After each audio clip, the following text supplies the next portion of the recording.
Olá, esta é mais uma vídeo apresentação desta série O Avesso da Aprendizagem. Na última parte a gente terminou aqui os 4 discursos, né, com o discurso da histérica e mostrando essa simetria né, entre os 4 discursos que o Lacan apresentou no seu 17º seminário entre 1969 e 70. Tá? E agora vamos falar disso aqui, tá? O mal-estar pós-moderno e a produção do sujeito consumidor, tá? Que vão falar um pouco de assim, do século XX, do século XX e XXI, tá? E dos impactos do capitalismo sobre esses processos de subjetivação, né, que a gente tem hoje, tá? E vão nos preparando para a gente entender também o que pode significar este discurso do capitalista que o Lacan apresentou depois em 72, tá? Então vamos lá, né? Por que o mal está pós-moderno? Então, primeiramente, temos que ver de onde vem esta palavra. O mal está na cultura. É uma obra do Sigmund Freud. E o que ele quer dizer com esta expressão, mal está na cultura? Seria mais ou menos isso. A culpabilização das pulsões dos indivíduos pelas normas culturais. Tá? Ele mesmo escreve aí nesta obra: é impossível ignorar o quanto a cultura é construída sobre a renúncia das pulsões, o quanto ela pressupõe a não satisfação, supressão, recalque ou algo mais de pulsões poderosas, tá? Então, essa visão do Freud sobre a cultura é, digamos, de certa forma pessimista, no sentido de que no fundo o homem tem assim muitas pulsões que são agressivos, violentos, tendem a transgredir, tá? E a cultura seria justamente isso, seria a internalização de certas restrições, proibições de uma sociedade, né? Que o indivíduo vai internalizar e desta forma vai ter que viver com isso, que ele não pode assim deixar suas pulsões tomar conta, tem que se restringir nesse sentido, tá? Então, só para ter uma primeira ideia de que seria este mal-estar na cultura. Então, mal-estar pós-moderno, porque aí tenho aqui um citado de um filósofo alemão, que é o Dominik Finkelde, e ele fala isso: o chamado sujeito pós-moderno, no início do século XXI, um momento em que os apelos aparecem menos normativos do que talvez no momento das grandes ideologias do século XX. No entanto, é confrontado com um novo mal-estar na cultura. Tá? Então ele diz que hoje temos um outro mal-estar. Este mal-estar que o Freud descreveu não é mais hoje este mal-estar que a gente sente. Isso vamos tentar entender aqui, que seria este novo mal-estar, este mal-estar pós-moderno. O que seria a pós-modernidade?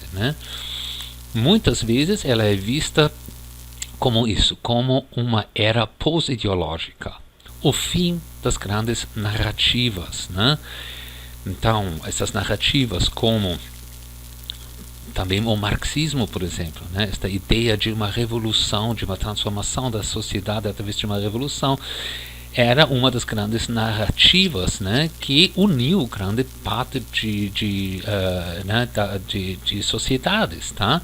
Mas principalmente a narrativa talvez principal da modernidade é aquela do esclarecimento, que tem a ver com este sujeito soberano, sujeito autônomo, sujeito pensante. Então, estes são certas narrativas que muitos autores, né, tem assim vários autores franceses que falam da pós-modernidade, né, né, que vão dizer que essa seria uma era pós-ideológica nesse sentido, tá? Hoje não temos mais essas narrativas que unem aí a uma grande parte da sociedade. Nós temos assim uma diversificação, digamos, praticamente isso explodiu em uma infinitude de narrativas, tá? Digamos, talvez um exemplo bem placativo seria que no início do século XX, né, as pessoas tinham um rádio, né, onde assim tinham um certo conjunto de narrativas que todos receberam. E hoje temos este superfluxo de informação de todos os lados, de diversos canais e dispositivos, tá? Então, isso só para entender que seria essa ideia. E as pessoas, muitos acham que isso é o fim das ideologias com isso também, tá? Mas temos, né, que pensar o que seria ideologia nesse sentido, tá? E aí o Slavoj Žižek, né, filósofo, ele diz que ideologia não seria isso, uma consciência falsa, né, como geralmente, né, no marxismo, Karl Marx também tem esta ideia da ideologia ser um véu que esconde as verdadeiras relações da sociedade, tá? Mas aí uns pensadores, também antes de Žižek, né, Louis Althusser, né, que também foi influenciado por Lacan, né, chegam a esta conclusão que não existe esta oposição desta forma simples, de uma verdade, de uma assim, ideologia que esconderia esta verdade, tá? E o Žižek diz isso, que, né, a ideologia é a condição fundamental do ser humano, tá? O que ele quer dizer com isso, né? É que o processo de subjetivação, ele consiste nisso, que a gente viu bem no início, na primeira parte, quando a gente viu este momento, este segundo momento, quando o sujeito na infância se constitui, que é a fase edipiana, né? E quando certas regras, proibições vão assim ser internalizados, né, pelo sujeito, tá? Então ele diz, podemos resumir assim: a subjetivação, o tecer linguístico de um indivíduo para dentro da matriz simbólica de uma sociedade significa necessariamente a internalização de uma ideologia, tá? Então, os apelos, as proibições, os apelos do grande outro, tá? Isso seria ideologia neste sentido, e como seres linguísticos que somos, nunca vamos ter uma situação onde estaremos sem ideologia. Sempre temos essas normas internalizadas, ok? Né? Falando do grande outro e deste processo, temos que rever também aqui essa questão que vai ser importante para entender esses processos, né? No contexto do capitalismo, o gozo e aquilo que o Lacan chama o mais de gozar, tá? Então, a falta de ser, né, que é estrutural, né, do sujeito, é impossível de ser preenchida, tá? Então, com isso, o gozo sempre é apenas parcial. Ele nunca pode ser pleno, tá? Sempre fica um resto, tá? Este resto ele vai chamar o objeto de desejo e também vai falar do mais de gozar neste sentido, tá? E, né, isso é algo que faz que esta falta sempre continua, né, colocando o discurso em movimento, né, e ao mesmo tempo, de certa forma, né, é uma condição que gera um equilíbrio, tá? Estas regras, elas são absolutamente necessárias para que o simbólico possa funcionar, para que possamos ser sujeitos que simbolizam e que desejam, tá?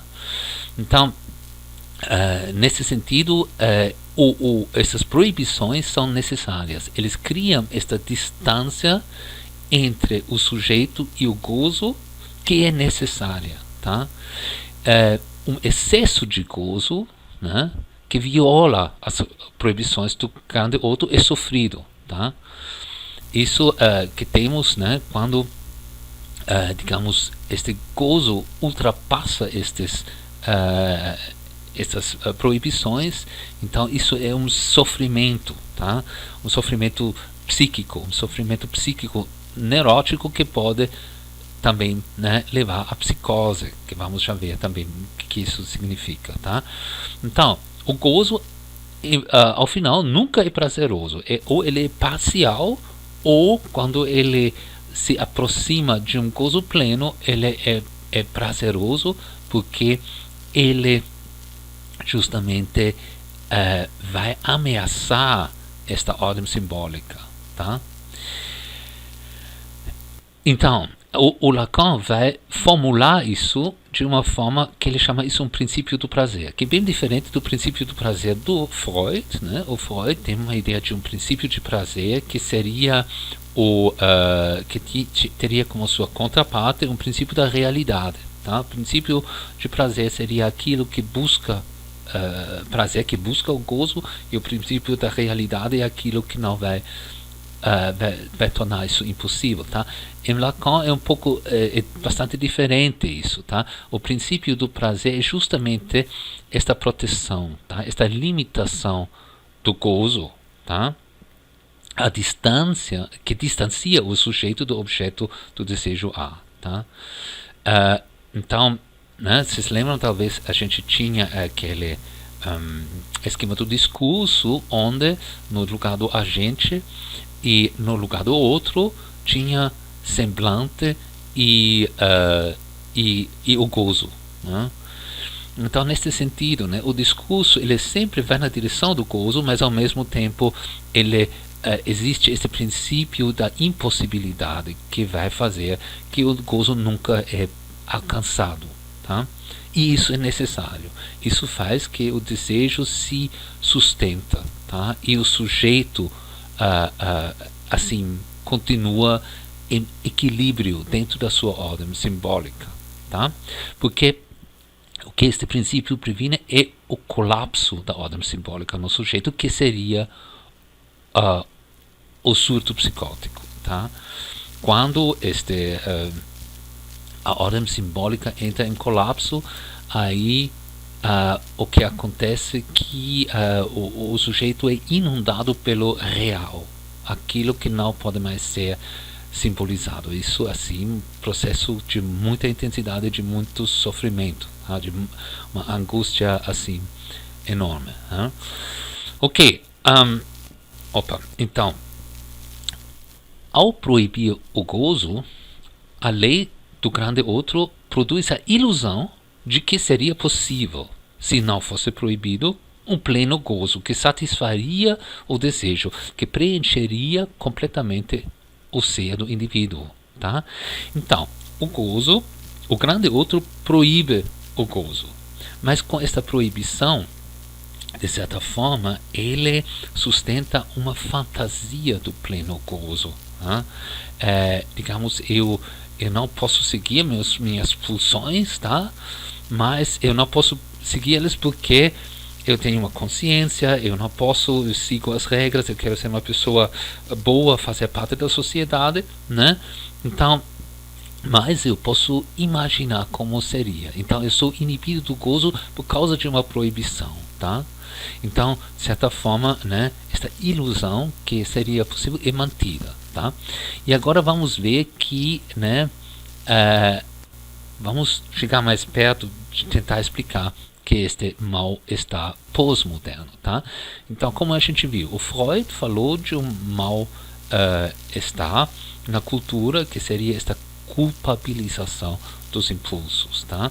Temos que ver que nesta época do Freud, fins do século XIX e início do século XX, tá? Qual é a ideologia? A igreja, os militares, o Estado ainda tem grande força formativa. Tá? Então, os apelos ideológicos impõem autoridade e obediência. Tá?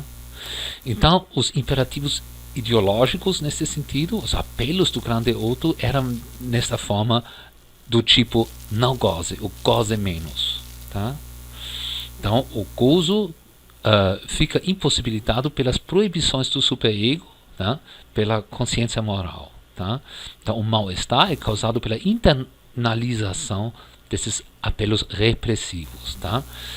E o que acontece na segunda parte do século XX, podemos dizer, e no início do século XXI, quer dizer, agora, tá? Esta era que também podemos chamar a pós-modernidade, que os imperativos ideológicos, né, emitidos pelo capitalismo, no contexto do capitalismo, tá, são diferentes. Eles são desse tipo: curta a vida, satisfaça sua sede, seja feliz, goze ao máximo. Tá? Isso que hoje, né, nossa sociedade consumista, estamos constantemente expostos a este tipo de apelo. Tá? Isso que a felicidade definida nesta sociedade consumista é isso, de toda hora estar feliz, de toda hora estar assim curtindo, tá? De ter um pleno gozo. Tá? Ok, então podemos dizer que o mal-estar causado pela internalização desses apelos que se apresentam como libertadores, então é paradoxo, é diferente. Tá? Tenho aqui um citado do Slavoj Žižek nesse sentido. Em nosso universo capitalista tardio, o sujeito não é culpado quando infringe uma proibição. É muito mais provável que ele se sinta culpado quando, ou pelo contrário, porque ele não está feliz. O comando para ser feliz é talvez a última injunção do superego. Tá? Então, agora não é mais o grande outro que me proíbe. Tá? Então, digamos, o gozo é impossível não mais porque tem aí restrições, mas porque ele então aparece como impossível por causa da minha culpa. Eu não sou capaz de ser feliz. Tá? Isso que é a angústia que se cria neste contexto. Seria este mal-estar pós-moderno. Tá? A gente vai ver isso ainda mais detalhado. Tá? Importante também vai agora entender qual é a conexão entre esta lógica do gozo, de mais de gozar, e a mais-valia do Marx. Né? O Lacan, no Seminário 17, diz isso. O que Marx denuncia na mais-valia é a expoliação do gozo. No entanto, esta mais-valia é o memorial do mais de gozar, é seu equivalente. Então ele diz que existe uma equivalência, uma homologia entre essas duas coisas, entre a mais-valia que o Marx descreve e este mais de gozar. Tá? Então, qual seria esta homologia? Tá? De forma bem simplificada, podemos dizer, a mais-valia tem esta característica de também ser uma espécie de resto, um resto que nunca pode ser escutado, que não pode ser consumido, que não pode ser gozado. Tá? Então, por quê? Porque, em primeiro lugar, o capitalista priva o trabalhador desta mais-valia, tá? E o próprio capitalista tem que privar a si mesmo deste gozo pleno, desta mais-valia, na medida em que necessita sempre reinvestir. Tá? Se ele não faz isso, ele vai ser eliminado pela concorrência. Tá? Então, esta mais-valia também é um resto que sempre tem que ser produzido, que nunca pode acabar, que nunca pode ser assim, simplesmente gozado, consumido. Tá? Então, podemos dizer que o insaturável crescimento do capital é impulsionado pela mais-valia, da mesma forma como o interminável desejo do sujeito é impulsionado pelo mais de gozar. Tá? Então, seria esta homologia, tá? Uma lógica, a mesma lógica, tá? Que age nestas duas esferas diferentes. Tá? Então, nesse sentido, podemos dizer que o capitalismo, né, tarde opera o inconsciente, intensifica a acumulação de capital por meio da angustiada mobilização da falta de ser no homem. Tá? Então, esta homologia permite que, de alguma forma, que vamos já ver aqui nesta próxima parte, que esses dois sistemas vão ficar assim interligados, tá? Podemos dizer, colocados em curto-circuito, tá? Ok? Vamos ver isso então, tá? Então, agora esta próxima parte aqui, a produção do sujeito consumidor, tá? Agora esta parte não é tanto sobre a teoria do Lacan, tá? Mas ela vai mais olhar para como isso funciona, como o capitalismo se apropriou da técnica psicanalítica praticamente, tá? Né? Para usar este mecanismo de desejo em função do crescimento do capital. Tá? Ou como o capitalismo aprendeu a operar o inconsciente. E neste contexto é um nome que se destaca, que é o Edward Bernays. Ele era o sobrinho de Freud e ele vivia nos Estados Unidos. Tá? Quem conta esta história é um documentarista muito recomendável, tá? Adam Curtis, e ele fez um documentário que chama O Século do Ego, tá? Que descreve realmente bastante isso que eu coloquei aqui como, de forma simplificada, produção do sujeito consumidor, tá? Através da descoberta do inconsciente. Tá? Então, o que aconteceu é que o Freud teve contato com seu sobrinho, o Edward Bernays, e o Edward Bernays mandou para ele alguns presentes, cigarros, e o Freud mandou para ele livros, e principalmente a interpretação dos sonhos. Tá? E o Bernays achou isso muito interessante, e ele era uma espécie de assessor de empresas, né, consultor, e e ele usou estas técnicas que ele viu aqui no Freud, né, esta descrição dos mecanismos da repressão e do inconsciente, para usar isso na economia. Tá? Então, aqui tenho um trecho dele. Ele escreveu em 1928, tá? Um livro chamado Propaganda. Tá? Propaganda. Então, neste momento, ele deu este nome Propaganda. Depois, quando teve, né, o Goebbels também, a Alemanha nazista usou esta palavra propaganda. Aí ele mudou o nome e deu um outro nome para isso, para sua teoria, que é relações públicas, public relations, tá?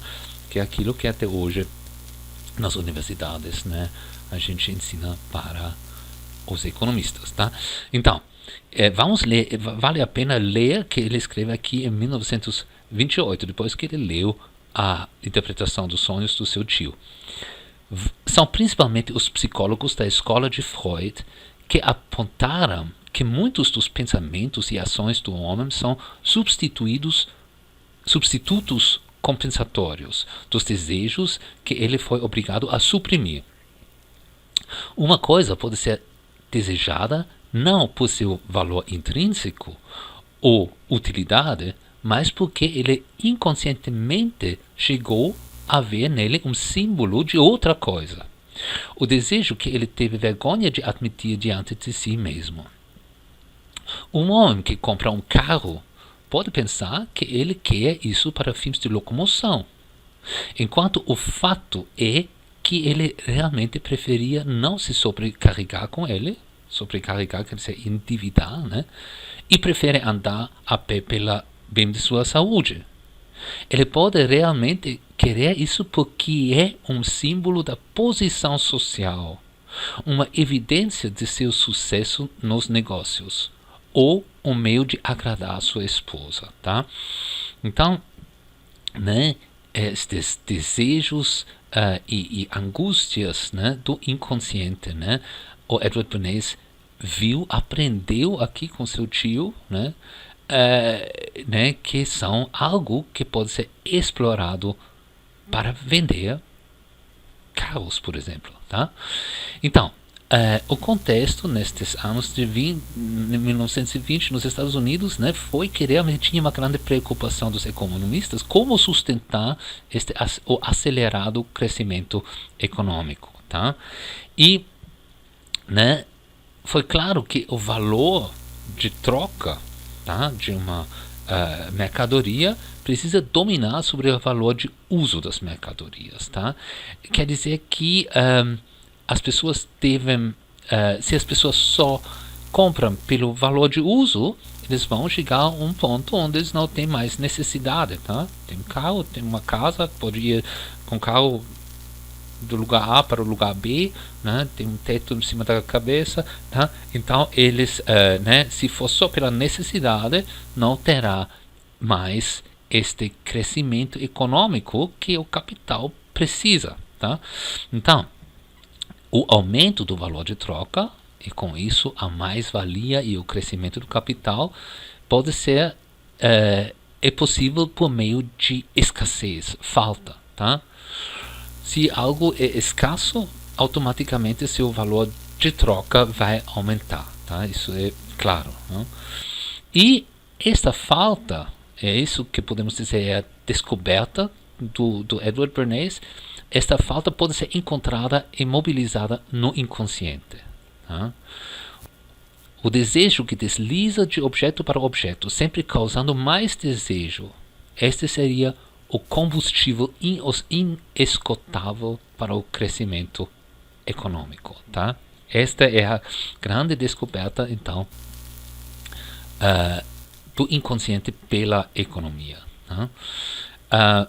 Então, o Edward Bernays escreve isso. Os desejos humanos são o vapor que faz a máquina social funcionar. Somente ao compreendê-los, o propagandista pode controlar este mecanismo vasto e solto que é a sociedade moderna, tá?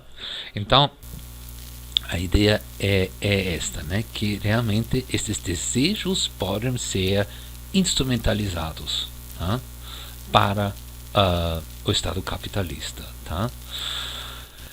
Aqui o Paul Mazur, tá? É um economista contemporâneo do Bernays, também lá em Nova York, onde o Bernays estava em Nova York, né? No mesmo ano, 1928, né? Descreveu isso, tá? Já acolhendo esta ideia do Bernays. A comunidade que pode ser treinada para desejar, querer novas coisas antes mesmo que as antigas sejam inteiramente consumidas, representa um mercado a ser medido mais por desejos do que por necessidades. E os desejos do homem podem ser desenvolvidos para ofuscar grandemente suas necessidades, tá? Então, esta mudança de uma economia baseada nas necessidades para uma economia que se baseia em desejo, tá? Isso foi que aí o mundo financeiro da época, né, viu nisso esta grande possibilidade de continuar o crescimento do capital, tá? Lehman Brothers, talvez vocês lembram, né? 80 anos depois, né, 2008, o grande colapso econômico pelas especulações, aí a Lehman Brothers foi um dos principais atores nisso também, tá? Então, realmente esta elite financeira reconheceu esta enorme mudança da economia que pode ser pode ser, né, operada, que pode ser implementada, né, baseada na teoria do inconsciente do Sigmund Freud, tá? E a grande diferença, digamos, para assim distinguir um pouco qual era a intenção do Freud, né? A cura da alma, a cura, tá? E a ideia de onde estava id deve haver eu, que a gente viu já, né? Então uma ideia de mesmo que o sujeito não é mais aquele sujeito soberano, senhor de si, consciente, cartesiano, mas mesmo assim existe um processo que pode ser sustentado, que faz que as pessoas são um pouco mais senhor de si, tá? Tem um pouco mais soberania sobre si mesmo, tá? Então esta foi a ideia, mas esta filosofia do Bernays é diferente, né? Na visão dele, as forças irracionais do id, né, as pulsões, né, devem prevalecer na maior parte da sociedade. Desejos do rebanho desorientado devem ser controlados por uma elite e não internamente pelo eu, tá? Então, o sujeito não deve se tornar mais senhor de si. Ele deve simplesmente seguir esses desejos que uma elite, né, vai, através dos propagandistas, instrumentalizar este desejo, tá? E com isso, né, este Estado capitalista vai poder se sustentar, tá? Esta expressão rebanho desorientado é de um jornalista desta época, que também é desta ideologia, podemos dizer que é o Walter Lippmann, tá? Esta ideia que a sociedade é um rebanho desorientado, ela não vai, que democracia na verdade não pode funcionar realmente baseado numa ideia que o indivíduo teria esta capacidade racional de para que a sociedade possa decidir por si mesma, ela precisa ser guiada, tá?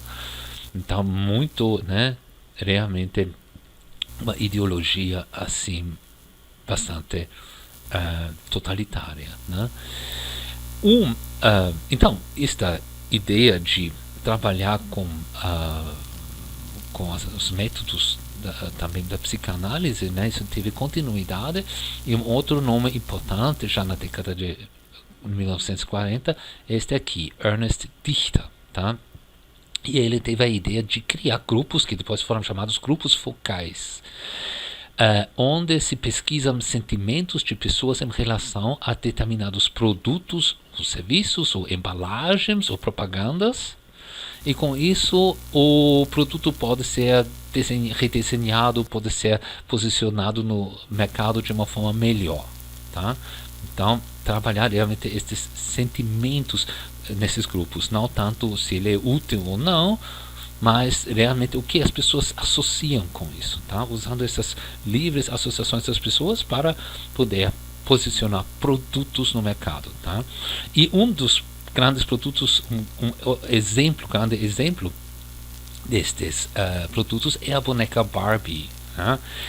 E que realmente acho que nos exemplifica bem como funcionou esta produção do sujeito consumidor na segunda metade do século XX, tá?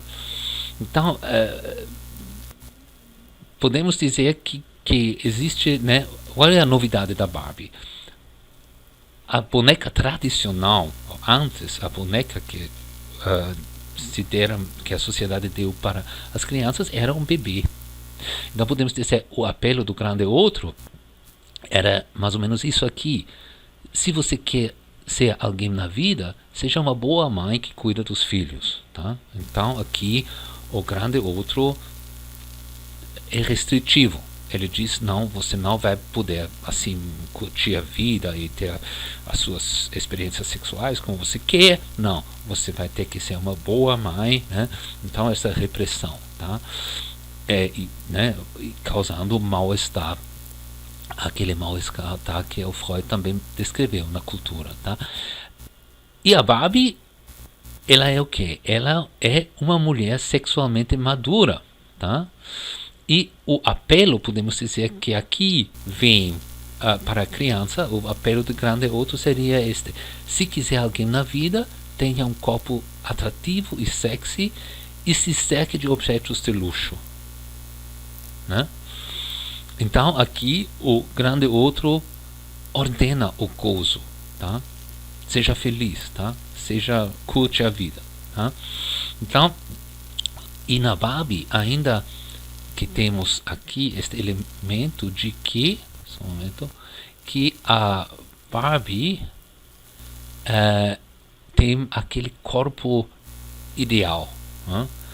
Que foi aqui, né, desenhado nesses grupos focais, uma ideia, um corpo exagerado, um corpo que na verdade é impossível. Ela tem assim uma anatomia que não existe, tá? Que uma mulher normal não pode ter, tá?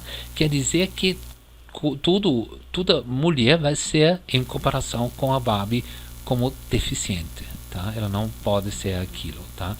Então, com isso, esta não realização do gozo fantasiado, agora se apresenta como culpa do indivíduo. Então, a menina não pode ser esta pessoa feliz e perfeita e que curte a vida, que tem o pleno gozo, porque ela, infelizmente, né, tem deficiência, tem um corpo deficiente. Este é, né, o efeito psicológico, podemos dizer, tá? O gozo pleno não acontece por minha deficiência, porque eu sou gordo demais, ou magro demais, ou por causa da minha falta de disposição, minha falta de juventude, já sou velho demais, de potência sexual, tá? Então, este é o mal-estar na pós-modernidade, tá? Do sujeito consumidor, do sujeito pós-moderno, tá? Que ele, né, vai ter que sofrer esta angústia. A sensação angustiada de deficiência aumenta o mais de gozar, que tende a se traduzir em mais consumo. Então, ao final, no sistema capitalista, isso funciona muito bem. Pessoas angustiadas, neurotizadas desta forma, vão consumir mais, tá? Eles vão fazer o quê? Cirurgia plástica, remédios para emagrecer, tá? Remédios para ficar feliz. Na indústria farmacêutica é um grande exemplo disso, né? Aí você pode, com uma pílula, já fica feliz, né? Produtos de potência sexual, roupas de marca, né? Se eu sofro de uma sensação de me sentir defeituoso e sem valor, né? Pelo menos aí eu coloco uma camisa que todo mundo sabe que foi muito cara, então com isso, né, eu posso sublimar isso, né? E isso funciona neste contexto consumista, tá? Né? Então eu acho que fica, né, óbvio esta miséria espiritual que, né, se causa a partir disso, né? Ok, mais um elemento importante neste contexto é isso, que existe uma ideia uma noção de soberania do consumidor, tá? Quer dizer que este sujeito, que na verdade tem seus desejos em grande parte instrumentalizados, implementados, tá? Ele, se ele soubesse disso, ele teria como, assim, né, desistir disso de alguma forma, tá? Então, nesta ideologia, para que ela funcione mesmo, é importante que esses sujeitos se sentem senhor de si, tá? Que eles sentem que eles estariam, assim, no controle, que eles estão fazendo decisões conscientes, tá? Que na verdade são, né, como a gente viu, em grande parte inconscientes, tá? Então, essa soberania do consumidor seria esta ideia de que este sujeito consciente controla a oferta do mercado, tá? Então o mercado só espera que esses sujeitos demandam e vai reagir com a oferta. Então o consumidor é o rei do mercado, praticamente, tá? E esta soberania, esta teoria da soberania do consumidor realmente foi sistematizada, articulada pelo James Hutt, também nesta época, na década de 1936, tá? E eu achei bem interessante este trecho aqui da obra dele. A soberania dos eleitores e a soberania dos consumidores em instituições democráticas são complementares. A autonomia do indivíduo é expressa dentro dos limites impostos por ambos. Eles não podem ser considerados separados. Mostramos que, com a soberania ideal dos consumidores, tem o mesmo tipo de validade que a decisão da urna, que é justificada na medida em que a liberdade e a tolerância podem ser considerados como princípios eticamente superiores. Então é uma filosofia, digamos assim, que diz isso, que que o indivíduo é autônomo, e isso seria a base tanto da democracia quanto também do livre mercado.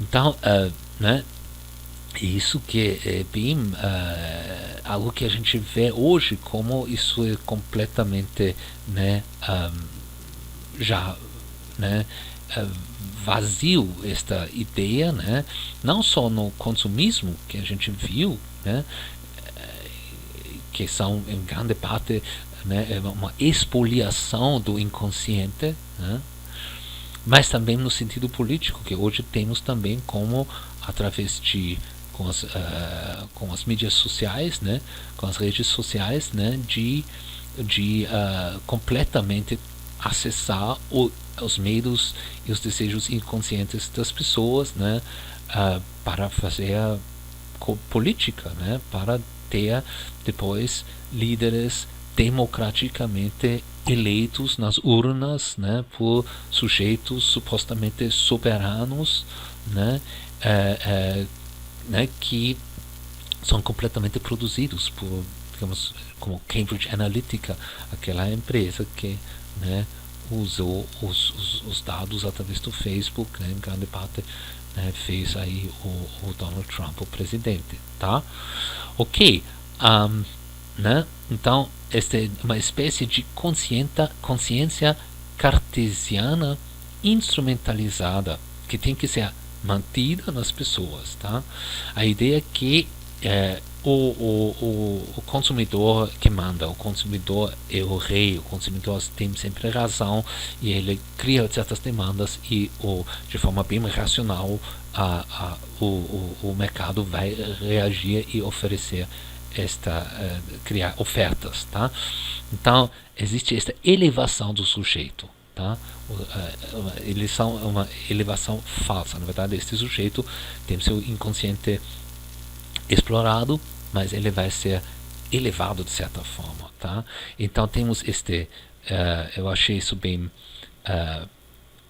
placativo, né, emblemático, né, este slogan da Coca-Cola que diz: sua sede move a nossa. Quer dizer, esta sede estaria aí, este desejo autêntico no sujeito, né, e a empresa estaria reagindo a ela, enquanto, né, por este olhar que abrimos agora, vimos que o contrário, né, o desejo é implementado é direcionado, instrumentalizado no sujeito, tá?